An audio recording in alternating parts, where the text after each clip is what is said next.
சொல்லுங்க.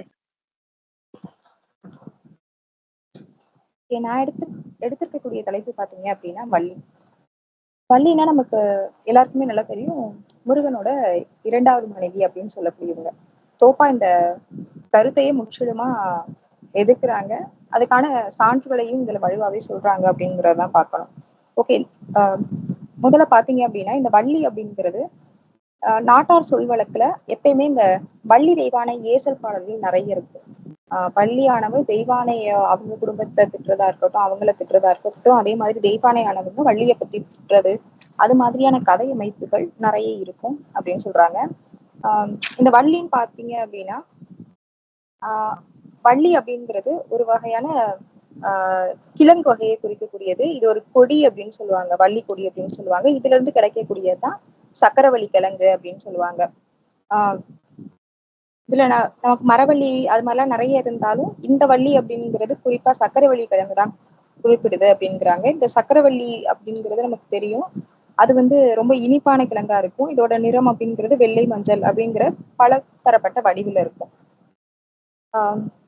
அடுத்து பாத்தீங்க அப்படின்னா நமக்கு கிடைத்திருக்கக்கூடிய மிக பழமையான இலக்கண நூல் தொல்காப்பியம் தான்.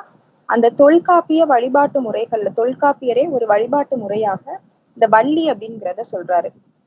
கொடிநிலை கந்த வள்ளி என்றா வடிநீங்கு சிறப்பின் கண்ணிய மூன்றும் அப்படிங்கிறது தொல்காப்பியத்தோட கருத்து.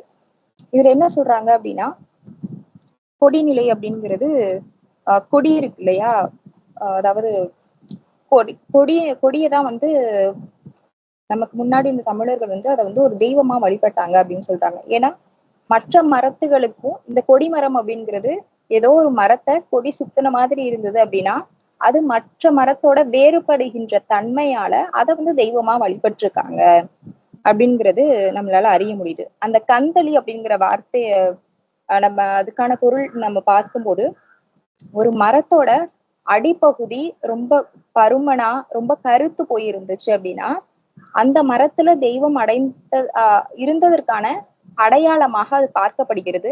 அதனால இந்த கந்தளி அப்படிங்கிறது ரொம்ப ஒரு தெய்வத்தன்மை இருந்ததா கருதப்படுது. அதாவது இந்த மரத்தோட அடிப்பகுதி பருமனா இருக்கணும், அதே மாதிரி கருப்பு வண்ணத்துல இருந்துச்சுன்னா அது பேர் தான் கந்தளி. அடுத்து வள்ளி. மரம் சொன்னோம் இல்லையா, அந்த மரத்துல சுற்றி இருக்கக்கூடிய கொடிதான் இந்த வள்ளி கொடி அப்படிங்கிற ஒரு வழக்கு ஒரு பொருள்ல பார்க்கலாம். இதன் மரபாதான் இன்றளவும் நம்ம கோயில்கள்ல கொடிமரம் அப்படிங்கிறது ரொம்ப ஒரு முக்கிய அம்சமாக இன்னமும் கருதப்படுது அப்படிங்கிறதே சொல்லலாம். அடுத்து கூத்து வகைகள்ல கூட இந்த வள்ளி கூத்து அப்படிங்கிறது ரொம்ப பிரபலம் அடைஞ்சிருக்கு. இன்ன வரையுமே இந்த வள்ளி கூத்து, வள்ளி திருமண நாடகம் அப்படிங்கிறதெல்லாம் இன்றளவுமே நமக்கு இருக்கு அப்படிங்கிறது பார்க்க முடியுது. அடுத்து பாத்தீங்க அப்படின்னா நற்றிணையில முருகு புணர்ந்து இயன்ற வள்ளி போல அப்படிங்கிற ஒரு சங்க இலக்கிய வரிகள் ஐயா எடுத்துக்காட்டுறாங்க. அதோட பொருள் என்ன அப்படின்னா, வள்ளி முருகினையே ஃபுல்லாமே புணர்ந்து அது மாதிரி காட்சி அளித்திருக்காங்க. அதாவது என்ன அப்படின்னா, ஒரு களம் அமைத்து ஆடுவாங்க. அதுல முருக தெய்வம் இறங்கக்கூடிய பெண்ணாக யார் இருக்காங்க அப்படின்னா வள்ளிங்கிறவங்க இருந்திருக்கலாம் அப்படிங்கிற கருத்தை கூட இந்த அடியின் வழி நம்ம எடுத்துக்கலாம் அப்படிங்கிறது கூறப்படுது. அடுத்து சங்க இலக்கியத்துல பாத்தீங்க அப்படின்னா இன்னொரு பாடல்ல முருகு மெய்ப்பட்ட புலைத்தி அப்படிங்கிற வார்த்தையும் இருக்கு. இந்த புலைத்திங்கிறவங்க யாரு அப்படின்னா துணி வெளுக்கும் தொழிலை உடைய பெண். இந்த புலைத்தி மேலதான் முருகனானவன் இறங்குவாங்க அப்படிங்கிற பொருள்ல கூட நம்மளால பார்க்க முடியும் அப்படிங்கிறத சொல்றாங்க. முருகு அப்படிங்கிறதுதான் பழமை காலத்துல இருந்தது. இந்த முருகு அப்படிங்கிறதுக்கு இளமையானவன், அழகானவன் அப்படிங்கிறதெல்லாம் பொருள். இதுல இந்த அன் விகுதியானது சேர்ந்துதான் முருகு அப்படிங்கிறது முருகன் அப்படியே ஆயிடுச்சு. முருகனாக வளர்ச்சி பெற்ற போதுதான் வள்ளி அப்படிங்கிறவங்க மனைவியாக்கப்பட்டாள் அப்படிங்கிறத சொல்றாங்க. சிலப்பதிகாரம் தான் முதல்ல வள்ளிய குறமகள் அப்படிங்கிற ஒரு கட்டத்துல கொண்டு வர்றாங்க.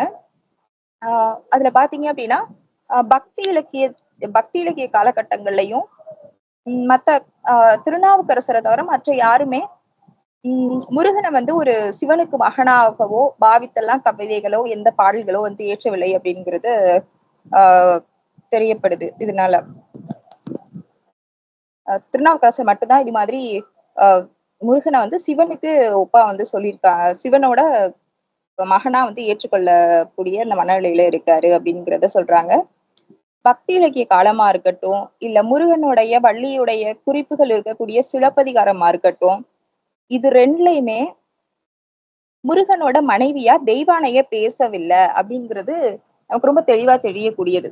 தெய்வானை அப்படிங்கிறவங்க ஏன் அப்ப முருகனோட மனைவியா வந்து கொண்டு வரப்படுறாங்க அப்படிங்கிறது என்னோட அடுத்த தலைப்பான முருகனோட வரலாற்று பார்வை அப்படிங்கிற தலைப்புல நான் கொஞ்சம் விரிவா அதுல பத்தி பேசலான் இருக்கேன். அதனால ஆனா இதுல வந்து குறிப்பிடக்கூடிய செய்தி என்ன அப்படின்னா, வள்ளி என்பவள் முருகனின் மனைவி அப்படிங்கிறது ரொம்ப தெளிவா தெரியுது. தெய்வானை எங்கேயுமே பக்தி இலக்கிய காலகட்டங்கள்லயோ அல்லது சிலப்பதிகாரத்திலயோ எங்கேயுமே சொல்லல அப்படிங்கிறதுதான்.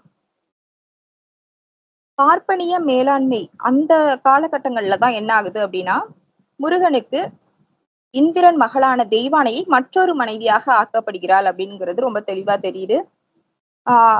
அதுல பாத்தீங்க அப்படின்னா, முருகன் வந்து தன்னுடைய ஊர்தியான மயில ஆட்டுக்கடாய் கொடியா அது முருகனோட கொடி அப்படிங்கிறது சேவல் கொடி அப்படிங்கிறது நமக்கு தெரியும்.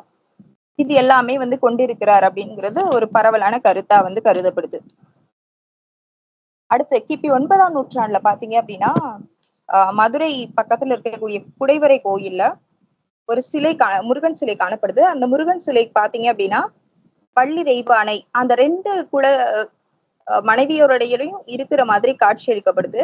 அதுல தெய்வானை பாத்தீங்க அப்படின்னா மார்பு கச்சு அணிந்த பெண்ணாகவும், வள்ளி என்பவள் மார்பு கச்சு அணியாத பெண்ணாகவும் காட்சி தருகிறாள் அப்படிங்கிறத சொல்றாங்க.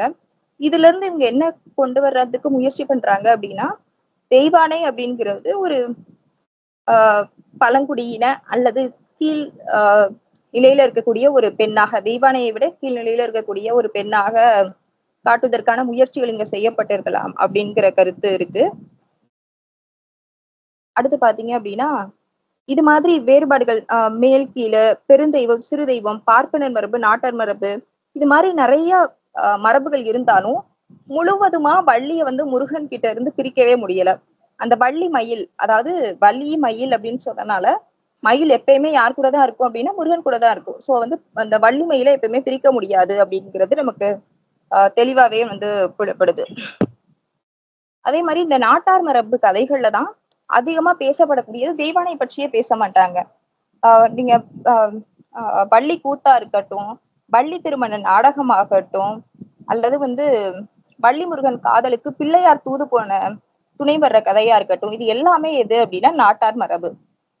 குமரகுருபரா இருக்கட்டும், பாரதியா இருக்கட்டும், எல்லாருமே வள்ளியை வந்து எப்படி அடையாளப்படுத்துறாங்க அப்படின்னா, இளமைக்கும் துடிப்புக்கும் அடையாளமாக காட்டப்படுறாள் அப்படிங்கறதான் சொல்றாங்க.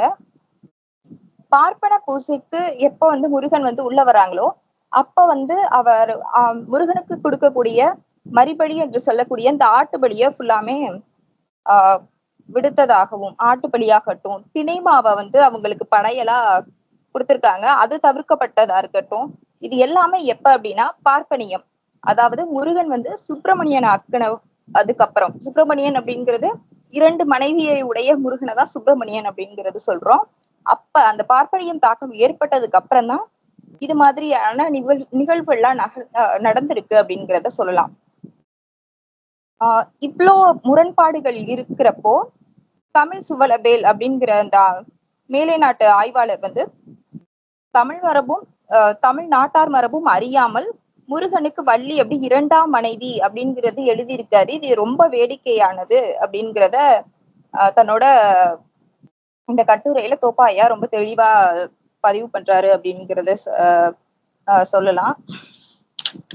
அதே மாதிரி வள்ளிய பற்றின தாலாட்டு பாடல்கள் எல்லாமே ரொம்ப நல்லா இருக்கும்.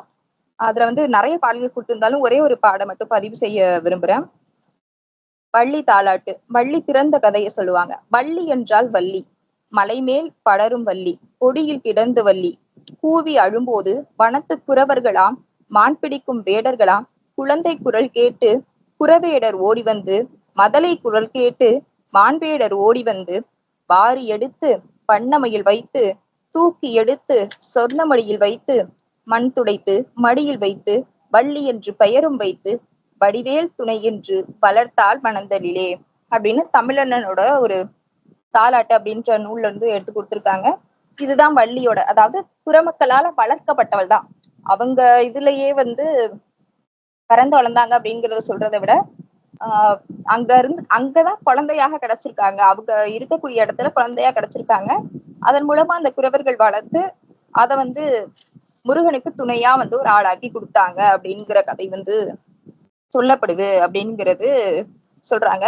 அப்ப இது ரெண்டு என்ன நம்ம தெரிஞ்சுக்கலாம் அப்படின்னா, நாட்டார் மரபுல நம்ம தமிழ் மரபு தான். அந்த தமிழ் மரபுல வள்ளிக்குரிய இடம் அப்படிங்கிறது ரொம்ப தெளிவான இடமா இருக்கு. எப்ப முருகன் சுப்பிரமணியன் ஆகுறாரோ அப்பதான் வந்து வள்ளிக்கு இடம் இல்லாம போகுது அப்படிங்கிறத தோப்பாயா தெளிவுபடுத்துறாங்க. நன்றி. அடுத்த தலைப்புகள் வரும்போது இன்னும் கொஞ்சம் விரிவா இதை பத்தி பார்க்கலாம்.